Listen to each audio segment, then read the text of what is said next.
So we meet again, just taking stock of all the things that had to be taken stock of, camera in front of me, computer, and some in-person real people in the room.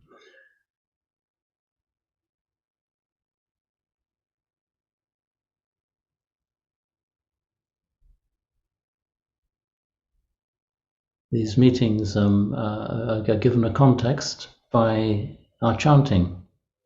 It sort of locates our activity, our participation in an event which is firmly embedded in the Buddha Dhamma, the Buddha's tradition.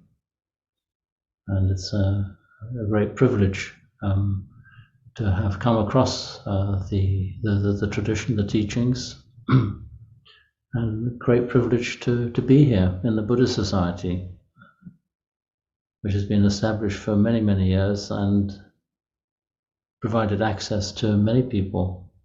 I remember coming to my first Buddhist Society summer school many, many, many years ago. Christmas Humphreys was there, Ajahn Chah was there, a few other very well-known teachers whose names escaped me, it was so long ago. But it made a great impression on me, that Buddhist summer school. I remember the Ajahn Chah, who became Myokyoni, I think became her formal name, Venerable Myokyoni. We all trooped into the chapel in this country home where the summer school was held, and we all trooped in, took our places, and then we were promptly all marched out. I had to rearrange all our shoes because they weren't neatly arranged in rows. Great attention to detail in the Zen tradition, and that's always stayed with me. So I'm always very critical when I see shoes thrown around outside a shrine room. I sort of think we miss Myokyoni and her attention to detail.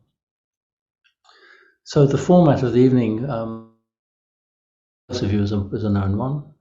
We will have our dedication of offerings, following which we'll take the refuges and precepts. And for those who are new, I'll just say a few words about the refuges and precepts. Basically, it's identifying and embedding in sort of the three, I like to say golden, but the three primary refuges that we take refuge in when we commit ourselves to a path of genuine inquiry into the truth. We take refuge in the Buddha, the Dhamma, and the Sangha. And the Buddha is not just a historical personage, it's what he embodies, what he represents, which is awakened awareness, awakened consciousness. And his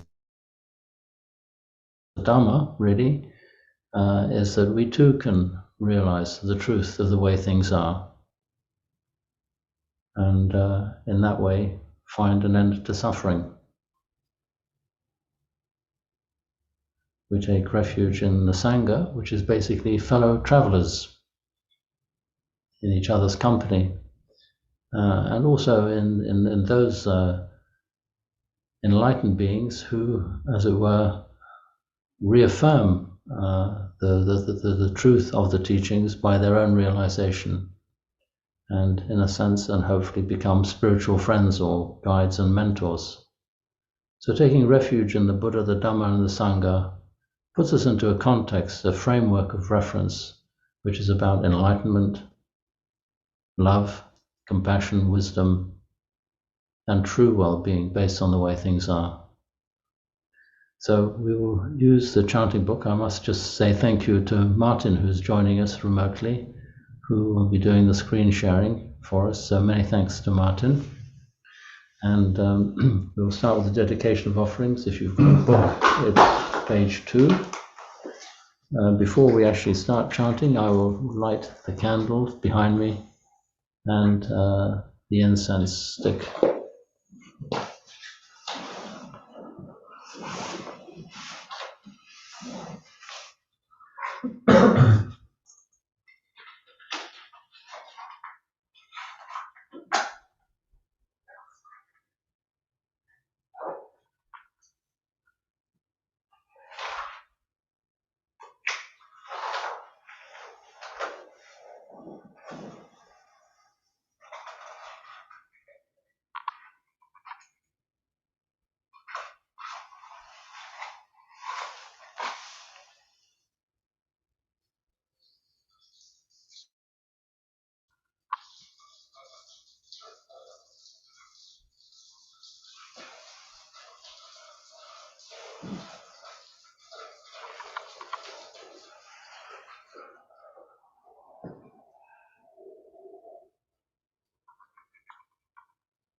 So,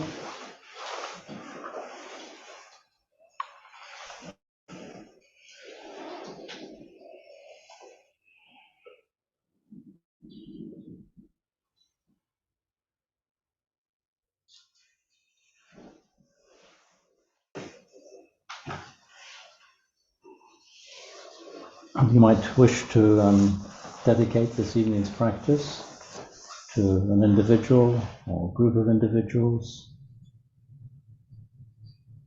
or just all the suffering humanity, and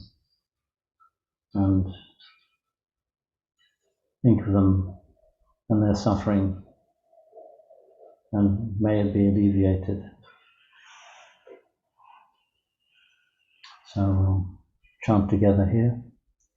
Yoso Bhagava Araham Samma Sambuddho, to the Blessed One, the Lord, who fully attained perfect enlightenment. Swakato yena Bhagavata Dhammo, to the teaching which he expounded so well. Supatipanno yasa Bhagavato Savaka Sangho, and to the Blessed One's disciples who have practiced well. Tamayam Bhagavantam Sadamam Sasangham, to these the Buddha, the Dhamma, and the Sangha. Imehi sakarehi ataraham aropitehi abhipujayama. We render with offerings our rightful homage. Sadhu no bhante bhagava suchira parini bhutopi. It is well for us that the Blessed One, having attained liberation, Pachima Janata Nukam Pamanasa, still had compassion for later generations. Ime sakare dugatapana karabute patikanatu. May the offerings be accepted. Amahakam digaratam hitaya sukhaya, for our long-lasting benefit and for the happiness it gives us. Araham Samma Sambuddho Bhagava, the Lord, the perfectly enlightened and blessed One. Buddham Bhagavantam Abhivademi, I render homage to the Buddha, the blessed One. Swakato Bhagavata Dhammo, the teaching so completely explained by him. Dhammam namasami, I bow to the Dhamma. Supatipanno Bhagavato Savaka Sangho, the Blessed One's disciples who have practiced well. Sangham namami, I bow to the Sangha. Annamayam Buddhasa Bhagavato Puvavaganamakaram Karamase. Now let us pay preliminary homage to the Buddha. Namo tassa bhagavato arahato samma sambuddhassa. Namo tassa bhagavato arahato samma sambuddhassa. Namo tassa bhagavato arahato samma sambuddhassa. Homage to the blessed, noble, and perfectly enlightened one. Homage to the blessed, noble, and perfectly enlightened one. Homage to the blessed, noble, and perfectly enlightened one. I'll turn to page 128.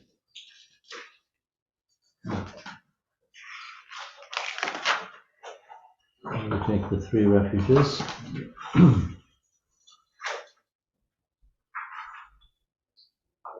So again we start with Namo Tassa. Namo Tassa Bhagavato Arahato Samma Sambuddhassa. Namo Tassa Bhagavato Arahato Samma Sambuddhassa. Namo Tassa Bhagavato Arahato Samma Sambuddhassa. Homage to the blessed, noble, and perfectly enlightened one. Homage to the blessed, noble, and perfectly enlightened one. Homage to the blessed, noble, and perfectly enlightened one. Buddham saranam gacchami, Dhammam saranam gacchami, Sangham saranam gacchami. To the Buddha I go for refuge. To the Dhamma I go for refuge. To the Sangha I go for refuge. Dutiyampi Buddham saranam gacchami, Dutiyampi Dhammam saranam gacchami, Dutiyampi Sangham saranam gacchami. For the second time to the Buddha I go for refuge. For the second time to the Dhamma I go for refuge.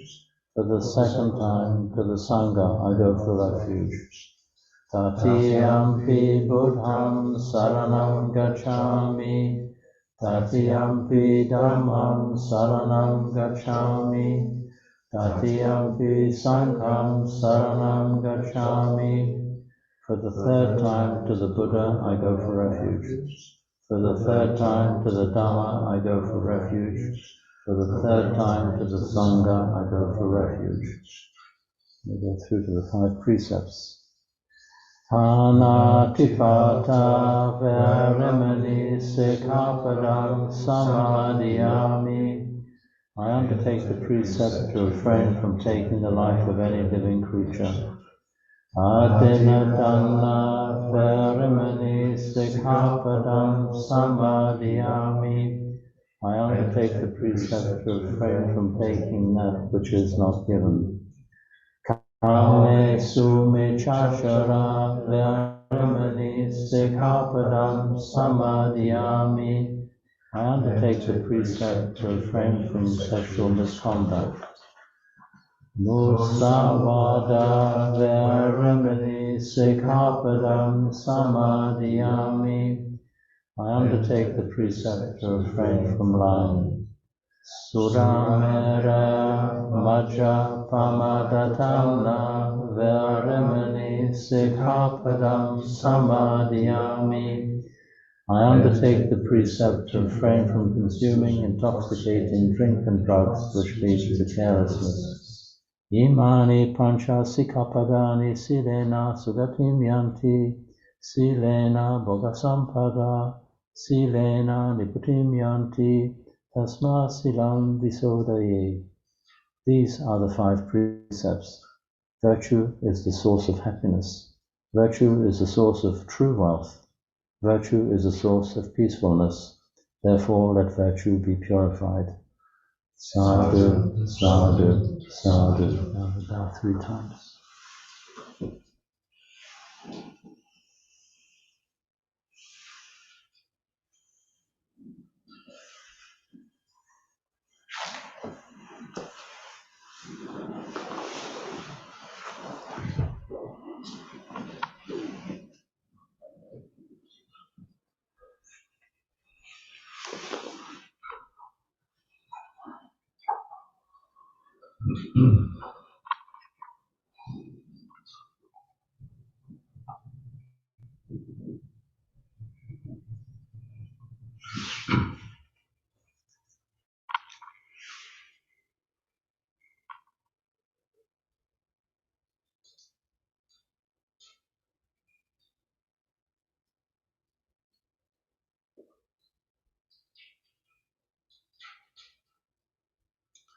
Chanting those refuges and 3 refuges and 5 precepts is a very affirming act. It's a real pointing of intention, directing of attention. We're constantly encouraged to have aims in life, to achieve this, that, or the other. So here we have an affirmation, a pointing of the mind, of bringing attention to a commitment that we make internally, but we externalize it by putting it into words and chanting them as well. And chanting them together makes it feel even stronger. When we think of the value system that is represented by the Buddha Dhamma, it's one based on kindness, on goodness, on wisdom, on compassion. And the world sorely needs those qualities. So we're like an antibiotic. We're an agent for good, representing agency and movement towards respectful and kind behavior towards others, respect towards others and oneself, qualities which seem to be sorely lacking in the world for so many, giving rise to suffering to the victims, not to mention the suffering of the perpetrators of selfish, aggressive, greedy actions based on greed and ignorance. So although it can be a repetitive act, every time we sit, we chant the refuges and precepts, actually each time we do it, they can be imbued with real significance, real meaning, a real commitment of the heart, a reminder of these orienting principles and guidelines for behavior in everyday life.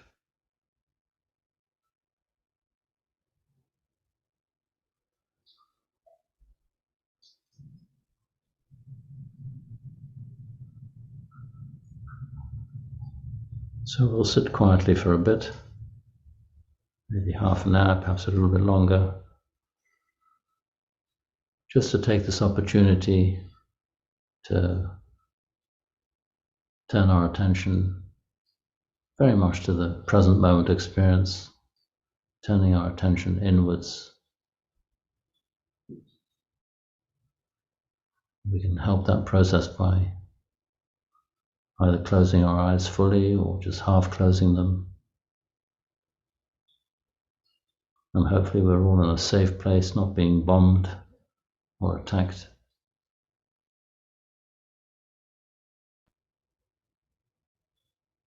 Using the breath as a point of attention. And allowing the body just to slow down as the mind also hopefully slows down after a day of activity and engagement in whatever tasks or situations we found ourselves in.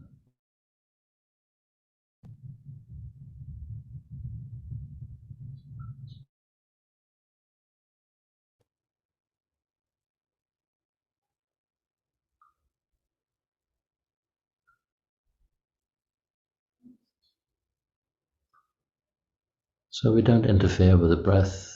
We might just help the exhalation by pausing at the end of the out-breath. It tends to slow down the system a little bit. It has been very active during the day.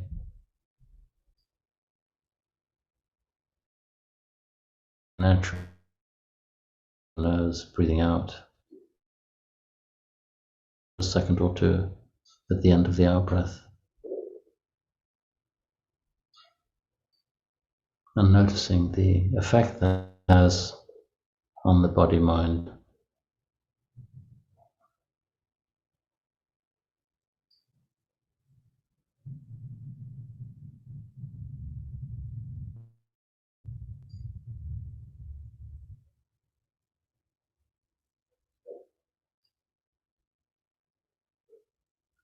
You can notice our posture,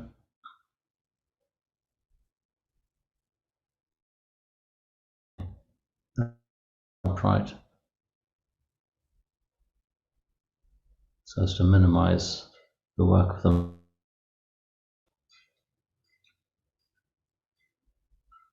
head comfortably positioned on the top of the spine, aware of the shoulders, forearms, elbows, hands, possibly touching or on the knees.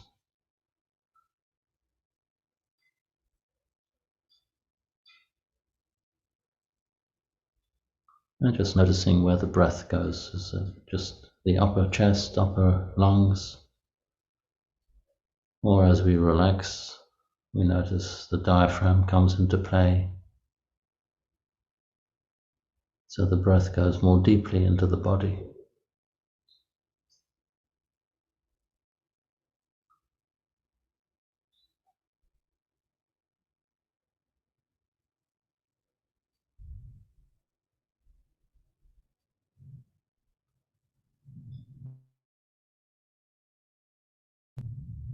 Usually as we relax with our breathing, the diaphragm plays a part. It presses downwards as the lungs expand. So it exerts some pressure on our tummy and inner organs. So that actually we start experiencing what is sometimes referred to as breathing with the belly.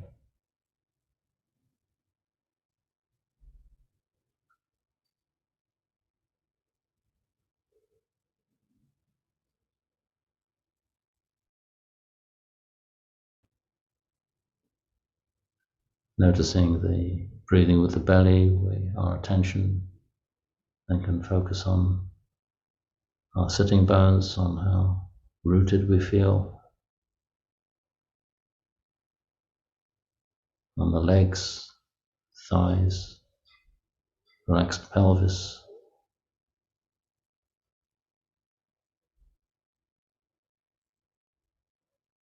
the knees, lower limbs, all the way down to the ankles, the feet, soles of the feet and toes.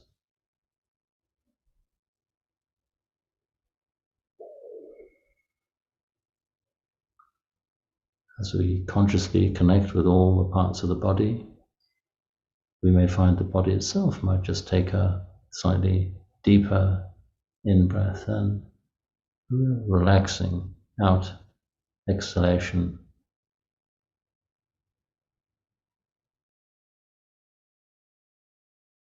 We relax into embodied presence, present moment awareness.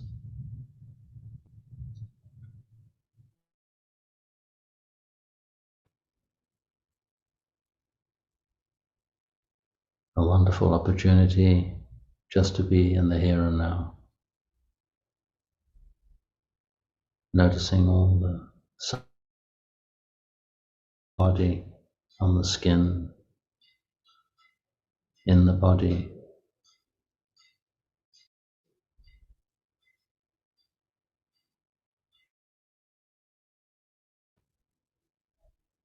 Noticing the head, the shoulders, the spine, the chest, the belly, the arms and the hands, going all the way down again to the pelvic region, the sitting bones, the legs.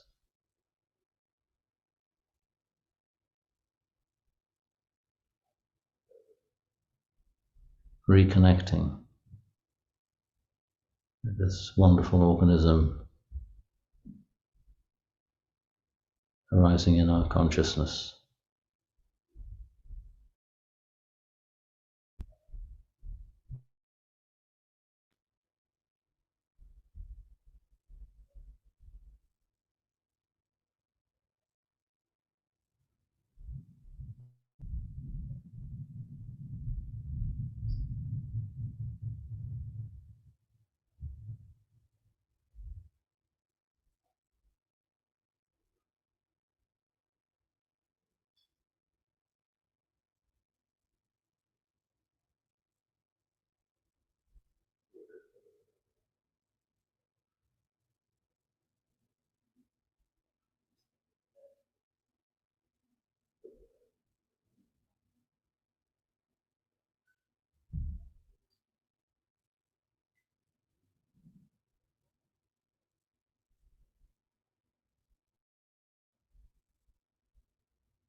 and noticing what's arising in the mind, letting it come and letting it go, not holding on to anything, just using in the body to come back to as a reference point.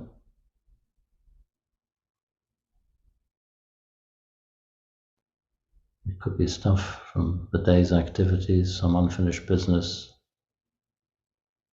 Wherever the mind goes, once it's noticed, we just come back to the breath, come back to the body, not fighting anything, not trying to suppress anything.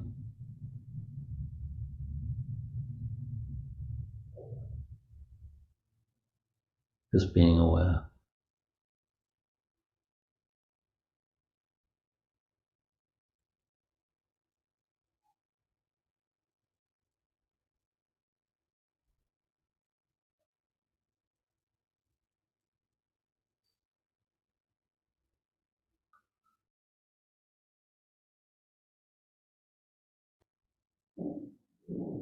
Noticing the sense of being present.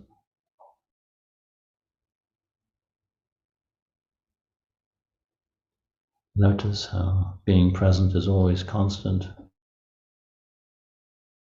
irrespective of all the stuff that comes up and goes.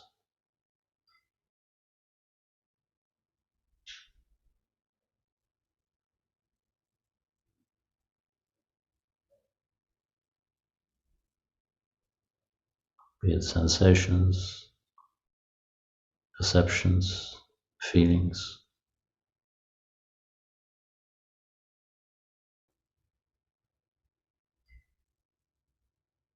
Endless film show of phenomena on the mind, on the chitta.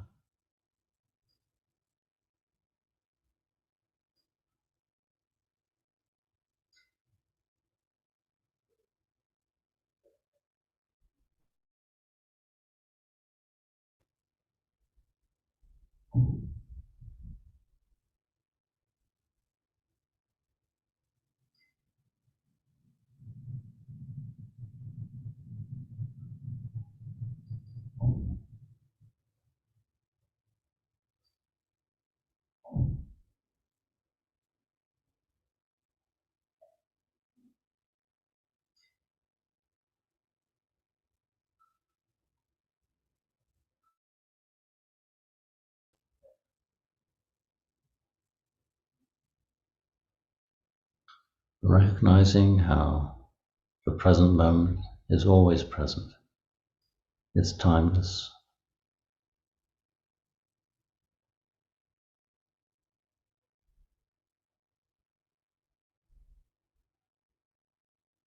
Events arise and fade away. At the present moment,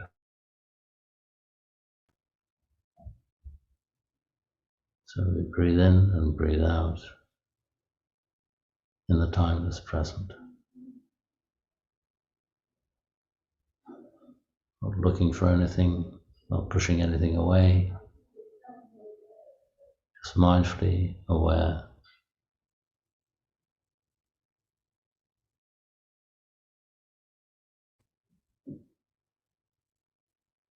and resting in that.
Just checking in,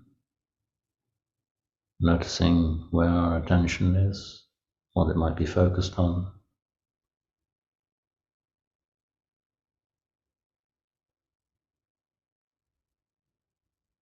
And being aware that we're noticing, that we're aware.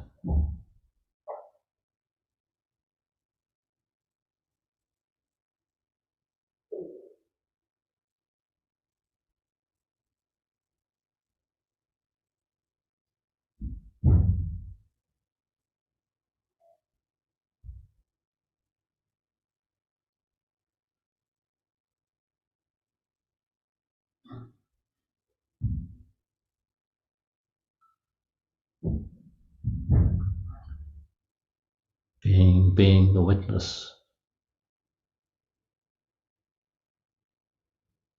of our experience.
Noticing the stillness, the silence,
Again, just checking in, noticing where our attention is focused on.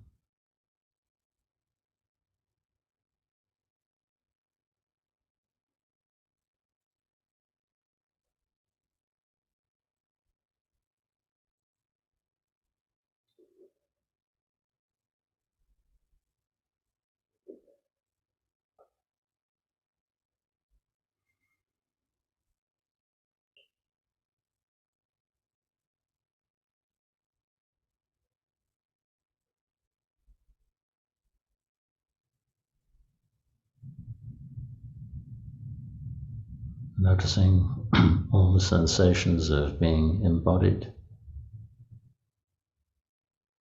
the legs, the torso, shoulders, arms, heads,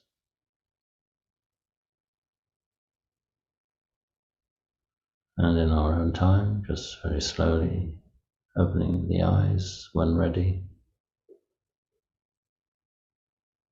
just noticing the transition from very internally focused state of mind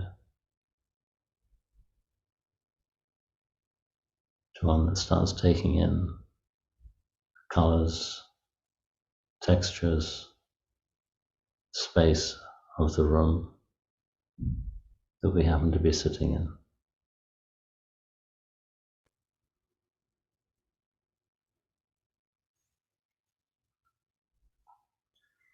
And noticing the different quality of presence, of how it feels having sat for 35 minutes or so in silence.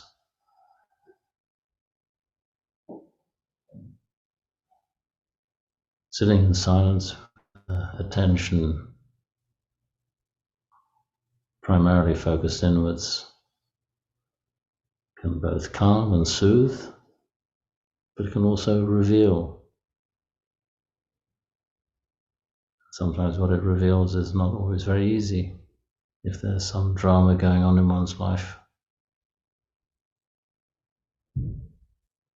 But it creates a space in which to absorb and process and come to terms with what might be happening in one's everyday life. Or if you've had a so-called good sit, we feel a little bit calmer, a little bit more relaxed, less burdened by whatever issues we might have in our life.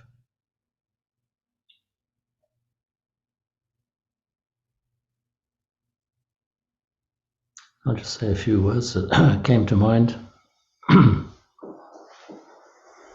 then open open up to whatever contributions people would like to make. This morning I had a very nice sit, and then I went for a run. I try and run every second day just to keep the old body in reasonable state of fitness. And I had my breakfast, and I chose to listen to the news. I sometimes listen to it, but sort of in the background. But I decided just to actually sit and hear what was being said. And I was really struck by how grim the news felt. The interviewing, the bit that I heard on Radio 4 News was, or the Today program, was interviews with people in Ukraine, and interviews with translators and mothers and their children, and the terrible traumas they're going through.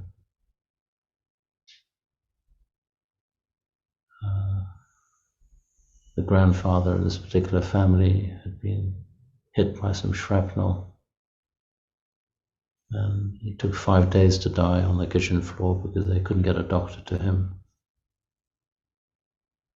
And really heart-wrenching stuff. And I thought, how can we relate to this? Can I just switch this off and pretend that it's not happening? You know, how does one relate to this degree of suffering, which is happening even as we speak, even as we sit here? And this, of course, is just a glimpse into the lives of a few people. But we know that those experiences are being replicated amongst thousands. And the news continued, hopping from one topic to another. There was the climate issue, COP27, and the terrible conclusions that seem to be emerging that we're not doing enough or fast enough to avert a real catastrophe for this planet.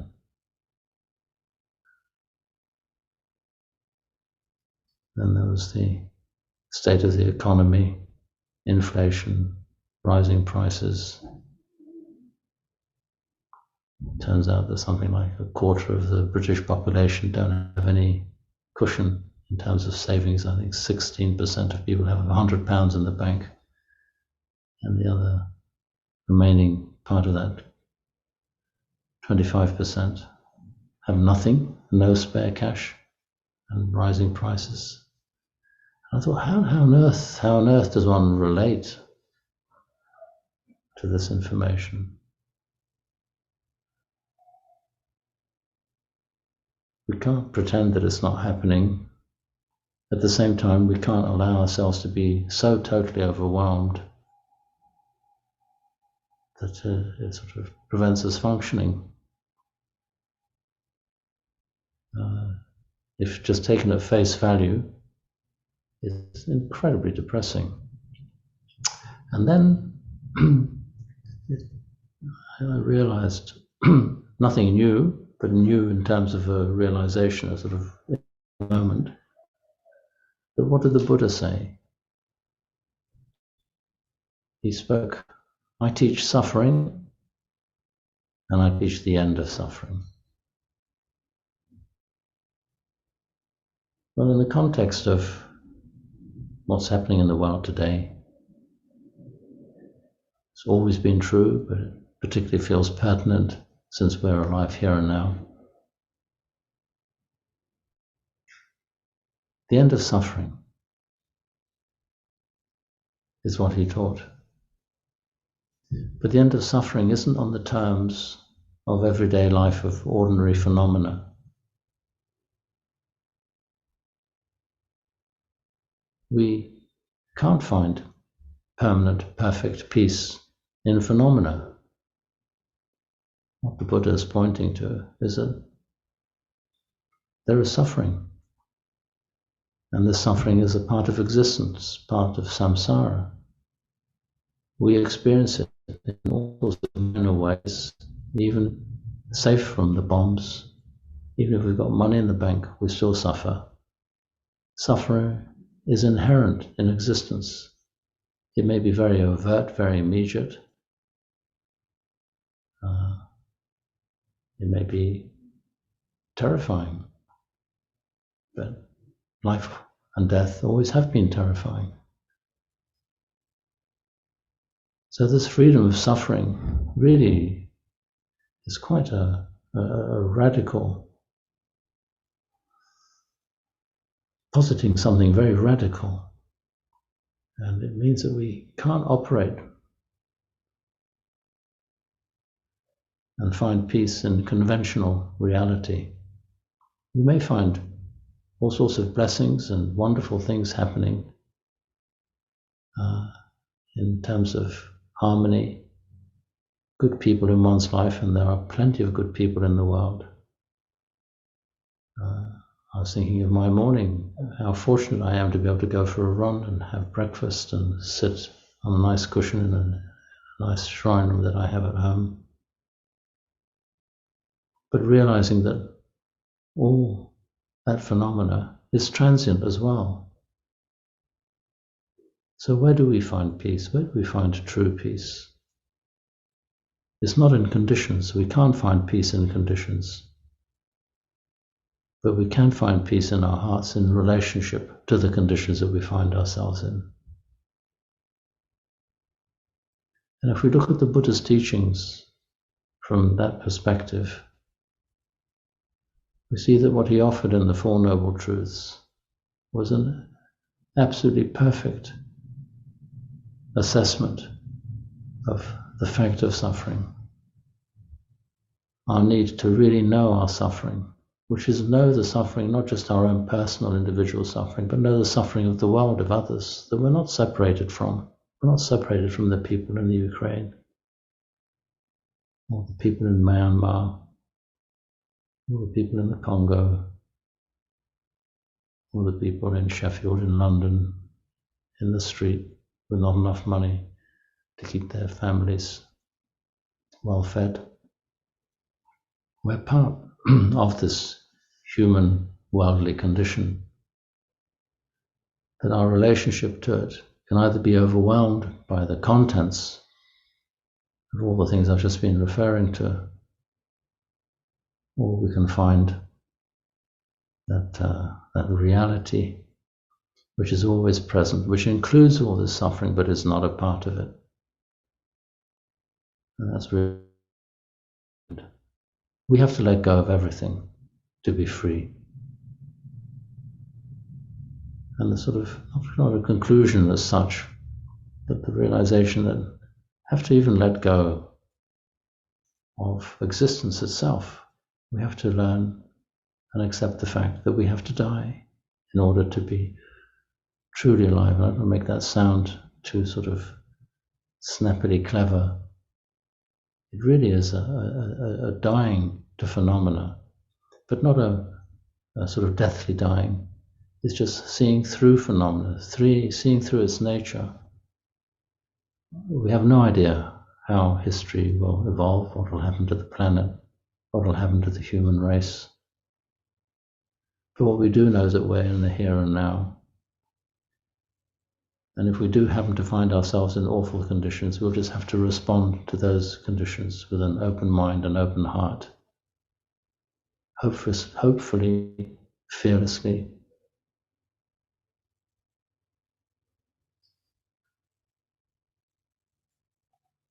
One of the members of my family was in a concentration camp in the last war, the last European war, for 4 years. And what I found extraordinary was there was no bitterness, no hatred towards her captors. She survived the war. There was trauma there, undoubtedly, but there was no ill will towards the perpetrators, towards those who had caused her so much suffering and her family members she had 2 sisters with her and her mother. There were 4 of them there.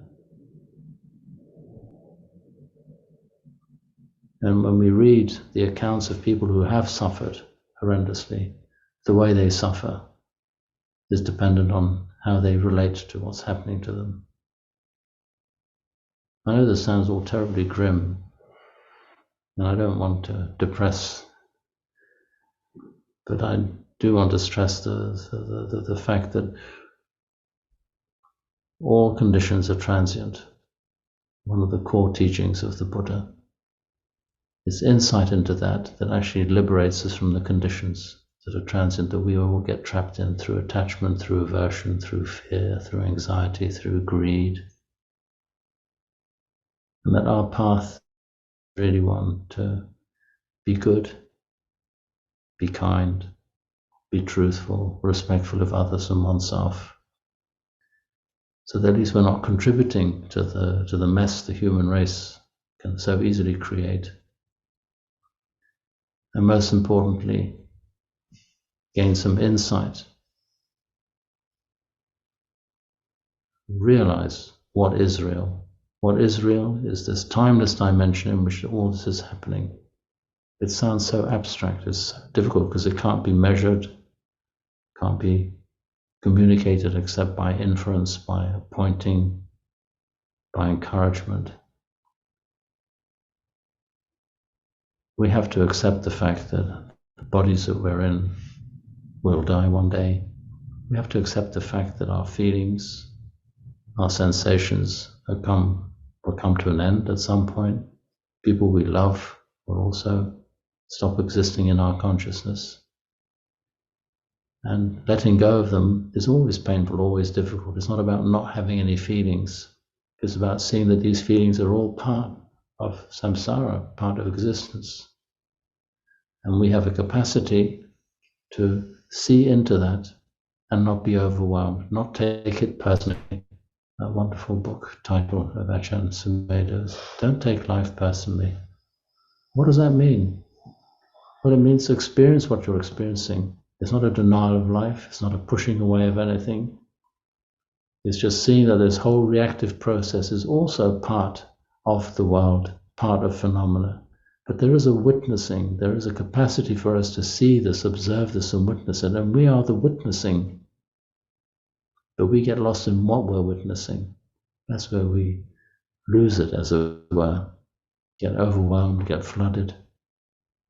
So opportunities such as this, of just sitting quietly, of going into a reflective state, allows us to, as it were, see the bigger picture, even if it's initially on an intellectual level.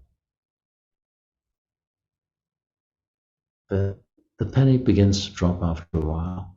If we examine our own individual existence, we see that it's just a flow of conditions, a flow of phenomena. But in this flow of phenomena, there's always been a constant, which is our awareness of this flow. So we have to, as it were, tease apart the flow of the stuff from the knowing. So we become the knowing and not what is known. So there's an incredible amount of depth of wisdom in the statement. The past is a memory, the future is unknown, now is the knowing. We are the knowing. That's our real nature. That's our Buddha nature. That's an awakened awareness. Simply the knowing. And in the knowing we find peace. And if we create supportive conditions, it just helps us to realize a truth which is not affected by the conditions, but in which conditions arise and cease. And when we realize that our real nature is our awareness and not the contents of our awareness, we find peace. Not happy, clappy peace, or just silent, peaceful peace, because sometimes one meets situations where one has to act, where we respond to the conditions we're in from a place of compassion, with no hatred, no ill will. We have that intuitive response, the potential for intuitive response, which is based on truth of the way things are. and we respond with a compassionate heart. And we effectively practice the Brahma Viharas just by being present and fully awake and fully aware of what's happening. So we can be kind when it's time to be kind. We can be happy for other people's happiness. We can feel compassion for other people's pain and our own pain as well. And the fourth Brahma Vihara, equanimity, upekkha, which is informed by wisdom, that some things we can't change. This is the way things are. And somehow we have to align our expectations with the way things are, because the way things are always win out. So we might as well be on the winning side and go with the way things are. And in going in with the way things are, it's not just a passive role, it's a very active role, actually. This one which includes stillness, it also includes action. And that way we, as it were, fulfill our human potential. Sorry for those few reflections which came to me today, but I don't want to, as it were, talk for the rest of the time we have together. I'm very happy to hear what may have come up for others, either online or here in the room. Just create a bit of space. It doesn't have to be a question, it just may be an observation. Just to hear a few more voices and see what your perceptions might add for the benefit of others.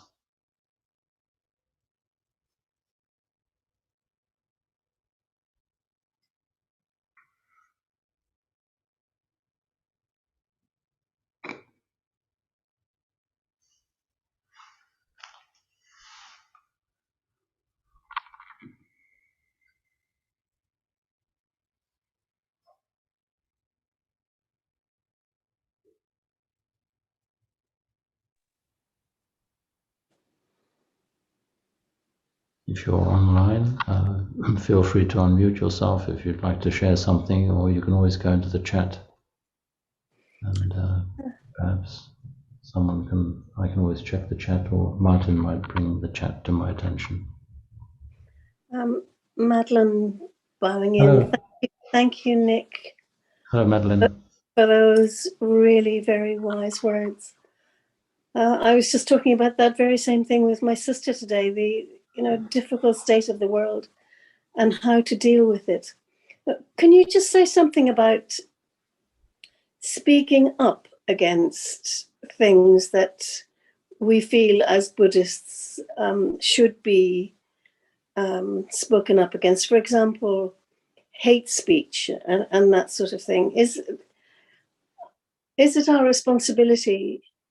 My own view is I think it is our responsibility to express a view, not aggressively or insultingly, but we should say this is hate speech and this shouldn't happen. How much is it our responsibility to try to express a view that's in line with our precepts, for example? Yeah, it's a wonderful question, Madeline. Thank you. And it gives me great pleasure to be able to answer it. I think, hopefully, in a way that is helpful. You've heard me probably talk about those five. I could refer to them as 5 filters. The answer to your question will depend on the specific circumstances that you're finding yourself in, which will take into account the context. There is no universal answer, except one of first of all being truthful, but there are criteria. Before speaking or raising one's voice or affirming something, the first point is it true? One can only answer that question to the best of one's judgment. One may be wrong, but one can quickly correct it. If it's wrong, then one recognizes that it's wrong or not true, then one can withdraw it. So is it true? Is it helpful to communicate it? That'll depend so much on the conditions and the circumstances you're in. If it's helpful, the next question is it the right moment? Now, it may be a moment that might be frightening. I'm sure that when Thich Nhat Hanh did his peace march in front of armed troops fighting each other, the Viet Cong against the Americans, there must have been a lot of fear around. So it's not just playing safe. Sometimes there is that moment when one makes a declaration and one knows there are going to be consequences. One doesn't know what those consequences are going to be, but one has that conviction that not only is what one doing true, helpful, but it's the right moment. And we can only individually assess what the right moment is in the moment itself. And then another criteria, is it spoken kindly? A lot of protesting, yes, is done with anger, with the desire to disrupt in a painful way. And I'm not going to judge other people why they do it, but we have to come to our own decision as to whether what we're doing is actually being done with kindness. Because when we get into a mission mode, we get caught up in an ideology and an ideation of some kind, which can be incredibly insensitive and not take into account the whole picture. And then the fifth one is, how skillfully is it communicated? So again, one has to be the best judge of that in the moment. But if you notice, those 5 filters are basically all about a self-assessment. It's something that is an internal process of judgment. Now, sometimes one doesn't have time to go through this methodical analysis, and sometimes one gets caught up on the spur of the moment. But if we get caught up on the spur of the moment, the consequences are never really necessarily taken into account, and one can set up all sorts of cause and effect which can be helpful or unhelpful. But at least as a starting point. But I think the practice that we're doing in terms of sitting, reflecting, having these sort of conversations, reading, hearing teachings, yes, is informing us all the time of a value system which is based around truth, inquiry, and kindness and compassion. And that in itself is almost like a fertile ground for right actions, for right words. So the practice that we're doing makes us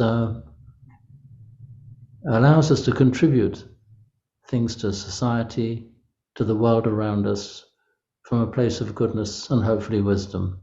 I don't know if that answers your question, but that's what comes to mind. Yes, it does. Thank you very much. I can raise something similar, because I was thinking, in terms of right speech and so on, we hear it often, and it is well said, it is a good one. But in terms of right action, I suppose it is common to all of us. We always feel that reality needs fixing. There is something which is not quite right, and it can become a habit. It is a way of actually not accepting what is happening. And in those terms, how would you suggest, in a parallel way to, how to deal with the right speech? Where do we find the wisdom to decide when we should actually bear with it? And well, it's a constant process, I think, of inquiry and self-assessment, self-inquiry. What are my motives? What am I actually doing? If we notice this stirring of energy, this sense of either resentment or anger, it's felt as an energetic state in the body. The body is a wonderful vehicle for telling us how we're feeling. It's actually telling us how we're feeling all the time.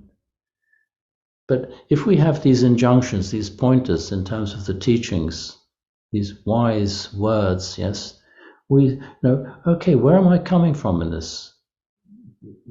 Who's right or who's wrong? Something needs to be done in this particular situation that I find myself in. What's the way forward? If I don't know, then there's a recognition that I don't know. If I don't know, be very careful with what you do, or what I have to be careful with what I do because I'm not sure what I'm doing. But so we are constantly in a potential place of self-appraisal. but that we have to be very truthful with what we appraise, with what we notice. Because if we feel there's resentment or a negative feeling towards the other person, assuming it's a sort of one-on-one situation of some kind, best stay silent or explain or try and talk through the negative feelings. We do it even when there is no one else involved. I live on my own. Yes. And I do notice, that there is always something to fix. Yes. Even when, that kind of unsettling restlessness that tells you it could be better somehow, and you can do this and that and the other, and it is a matter of finding the right balance there, because evolutionary, we are meant to improve on ourselves and the surrounding and so on. But on the other hand, we overdo it. We tend not to find peace and to always find something wrong in our circumstances. Which is why I think sitting practice is so important, or opting out practice perhaps. Basically withdrawing. We were talking about the word retreat. Retreat is basically a withdrawal from an over-engagement or overactive participation in the flow of phenomena. And what it does is basically literally a little bit like creating some space around what's happening and one's response to what is happening. And in that space, we see things a bit differently. It's changing the focus. And in that changed focus, if we're feeling upset about something, sometimes it's best not to act on that feeling because it can lead to all sorts of consequences. But if we have, say, half an hour's pause, or go for a walk, or go for a run, or go for a swim, or go and speak to somebody else, we come back to the same, what felt like a problem with a lot of negativity, and find that one's take on it is completely different. And then one think, well, thank goodness I didn't say what I wanted to say. One can save a lot of trouble. But learning to sort of inwardly observe oneself and self-assess all the time is basically this process of investigation, Dhammavichaya, which is the inquiry into the moment-by-moment existence of a particular moment. And if we make a mistake, and we will make plenty of mistakes, because how else do we learn except by trying and making mistakes? We have to acknowledge that, I got that one wrong, and make our apologies if people were affected by it. And there's nothing nicer than having an acknowledgement of some hurt by the person who's perpetrated. Say, look, I'm so sorry, I really, lost the plot there. Yes, but you shouldn't have done it. Yes, I know I shouldn't have done it, but I'm really so sorry that I did. And it immediately eases things up. Why does it ease things up? Because nobody's holding on to anything anymore. There's a release from suffering created by a bad state of mind, negative state of mind, getting things not right. Thank you. Yeah, the making space is... Creating space is so important, so important. Yes, carry on. So do speak. Nick, I was just picking up on Madeline's point, that she was talking about hate speech. But if you're in a circumstance where the counterparty you see is fundamentally dishonest, evil, doing things that is harming individuals, and you know that they're technically capable, it's been set about as a plan in order to achieve an economic outcome, how should you approach a circumstance like that, where standing on the sidelines, harm is definitely going to happen because harm was part of the plan? Well, one has to take on board the situation as best one can. Life is not fair, and sometimes one has to take decisions which sometimes perhaps even go against the grain, one's personal ability. I'm trying to think of an example. Sometimes one's faced with an injustice and one just feels one has to act, one has to do something which might be experienced as threatening by somebody else. But only the individual circumstances will know whether that was the right decision to take or not. There is no, as long as one is, as it were, doing it with, in Buddhist teachings, the key thing is intention. What is the intention? Even with the best of intentions, one can create hurt and pain sometimes. and then one has to deal with the consequences of that particular intention, which may have been well inclined, but actually causes suffering. There is no simple answer, I'm afraid. You know, when I mean, I don't know why this example keeps on coming to my mind at the moment, but when Jesus decided not to leave the Garden of Gethsemane, he knew that he was going to have a rough time. Yeah. And he did it at the expense of his life. He was being true to what he knew was true for him. It was his decision from his perspective, in the light of his understanding. And he saw it through to the end. And even when he was crucified and eventually killed, yes, he bore essentially no ill will to the perpetrators of, one could call it a crime, or the killing of him. Well, you know, that's a very extreme example, and it obviously is a very symbolic example of the unfairness of life and the suffering that comes. But he represented something that we can do as well. In other words, transcending self-centeredness, self-preservation. Socrates, you know, decided to agree to the laws of the state of Athens and took the portion, the potion that killed him. Again, you'd say, well, he's taking life, he's taking his own life, that's against the Buddhist precepts, but he was doing what he decided was the right thing to do, to respect the law of the land, which he felt transcended his personal preservation, self-preservation. There are, I'm sure, countless, hundreds of examples where we do something which ostensibly is against our own interest, where we expose ourselves to a danger, whether it's Colby, the Catholic priest who stepped forward in the concentration camp and offered his life so that the person who was going to be shot following the escape of some prisoners, he said, take my life. I don't have a family, I don't have children. And he was shot. He was killed by the German officer. And the man whose life he saved had his life saved as a result. These are people who are taking decisions which go against the grain, go against self-preservation, and, as it were, are motivated or moved by an ideal which they have identified with and seen as important. So I think being truthful to one's own intentions, examining them, and doing them with the clearest mind and the clearest heart, can sometimes create a lot of pain, a lot of suffering, but can be, as it were, the right thing to do, and is for that individual the right thing to do.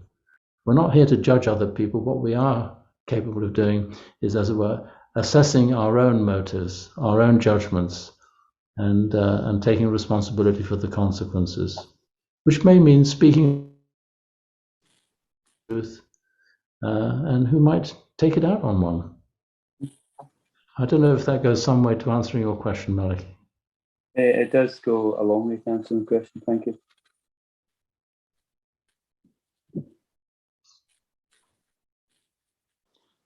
Hi, Nick. Hello, who's speaking? This is Pav. Pat, hello. Hi. I'm very interested in the relationship between equanimity and compassion, because I think a lot of us as Buddhists, we have this kind of detached sense. This like equanimity can be taken in quite a sinister kind of way, as in like a lack of empathy. And I really don't feel it's meant. I don't feel it's meant to be taken in this way, in a purely conceptual way in the heads. So No. when it comes to action and acting on these things, when we see an injustice, when we feel Yes. anger, when we feel righteous anger, I think that I wonder if, you know, they say the road to hell is paved with good intentions. And I recall to the story of the fool in the Bible, where in the fall from grace, they had that split where the first thing they saw good from evil, and then they fell from grace. And when we talk about intention and we talk about right view and self-inquiry that you were saying, talking about earlier, and I think to myself, I wonder if it's even with the best of intentions, without right view, it really comes down to right view, because it really depends on whether you see yourself as a personal small me, or whether you have managed to transcend that sense of self, which we're taught is illusory. So yeah, I don't know.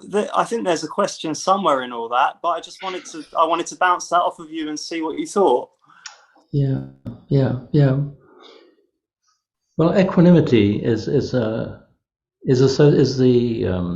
one of the factors of enlightenment, the fifth factor of enlightenment, and it's there for a very good reason.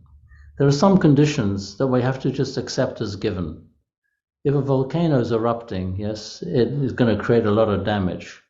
We do our best to protect ourselves from the consequences of that volcano by getting out of the way, saving cattle, saving our animals, our family, trying to protect our possessions and helping other people escape from it.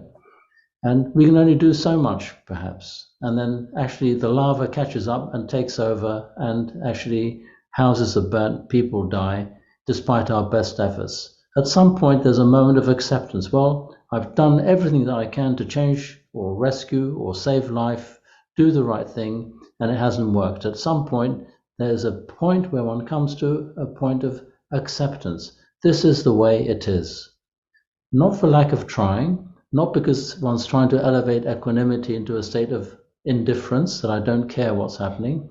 It's actually engaged indifference in terms that we are part of a process. We recognize that we're part of that process, and we just act as responsibly as best we can, but we also know that we're not king Canute. We can't stop the ocean, the tide coming in. We can't stop a volcano.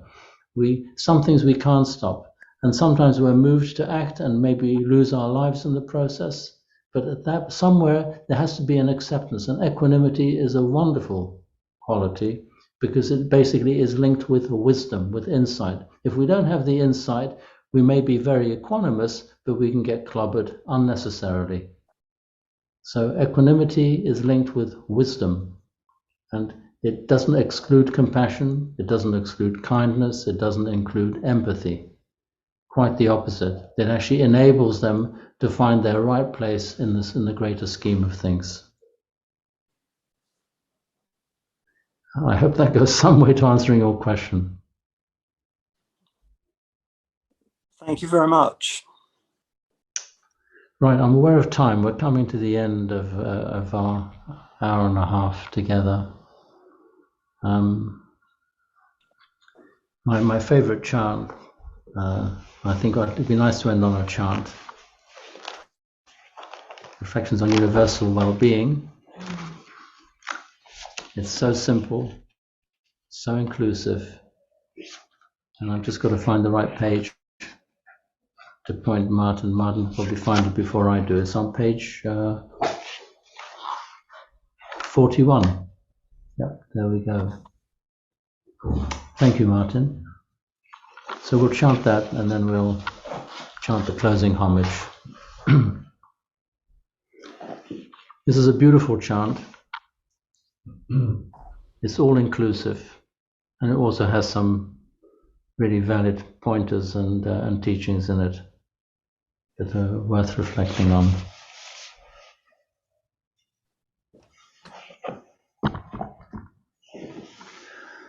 Now let us chant the reflections on universal well-being. May I abide in well-being, in freedom from affliction, in freedom from hostility, in freedom from ill will, in freedom from anxiety, and may I maintain well-being in myself, May everyone abide in well-being, in freedom from hostility, in freedom from ill will, in freedom from anxiety, and may they maintain well-being in themselves. May all beings be released from all suffering, and may they not be parted from the good fortune they have attained. When they act upon intention, all beings are the owners of their action and inherit its results. Their future is born from such action, companion to such action, and its results will be their home. All actions with intention, be they skillful or harmful, of such acts they will be the yes.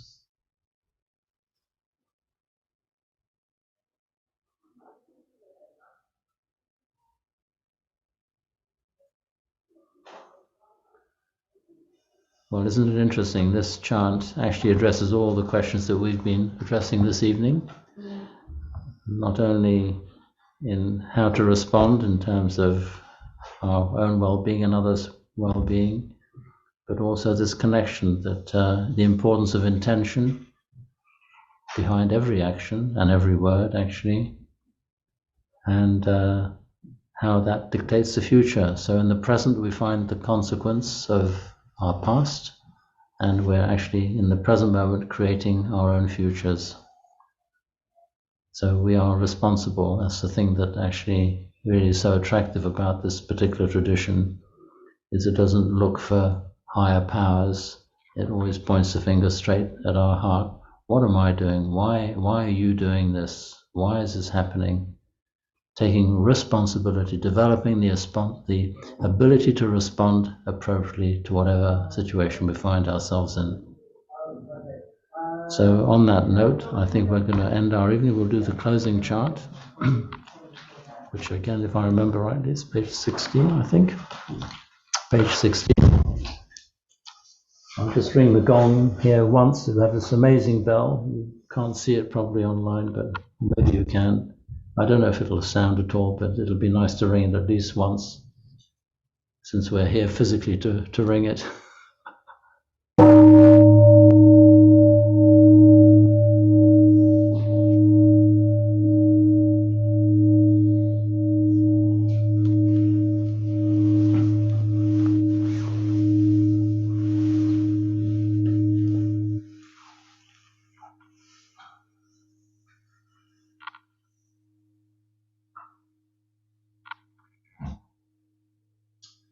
Araham Sama Sambuddho Bhagava, the Lord, the perfectly enlightened and blessed one, Buddham Bhagavantam Abhivademi.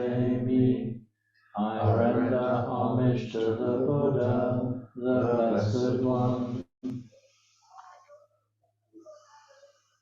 Swakato Bhagavata Dhammo, the teaching so completely explained by him. Dhammam Namasami, I bow to the Dhamma. Sukatipanno Bhagavato Sāvaka Sangho, the Blessed One's disciples who have practiced well. Sangham Namami, I bow to the Sangha.